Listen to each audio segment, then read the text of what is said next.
ബലിപ്പെരുന്നാൾ, അറഫാ ദിനം എന്നിവയോടനുബന്ധിച്ച് യുഎയിലെ സ്വകാര്യ മേഖലയ്ക്ക് 4 ദിവസം അവധി പ്രഖ്യാപിച്ചു. ജൂൺ 5 മുതൽ 8 വരെയാണ് അവധിയെന്ന് യുഎഇ മാനവ വിഭവ സ്വദേശീവൽക്കരണ മന്ത്രാലയം അറിയിച്ചു. യുഎയിലെ പൊതുമേഖലയ്ക്ക് 4 ദിവസത്തെ അവധി കഴിഞ്ഞ ദിവസം പ്രഖ്യാപിച്ചിരുന്നു. അതേസമയം ജൂൺ 9-ന് സ്വകാര്യ മേഖലയിൽ പ്രവൃത്തി ദിനം പുനരാരംഭിക്കും. ഈ അവധി ശനിയാഴ്ചയും ഞായറാഴ്ചയും ഉൾപ്പെടുന്നതാണ്. First time in television history, one man's 17-year TV show, 850 plus episodes, one anchor every week, 17 years, Middle East This Week, only on Jahin TV.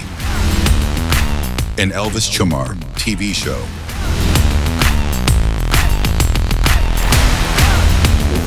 Middle East This Week. Middle East beyond the headlines.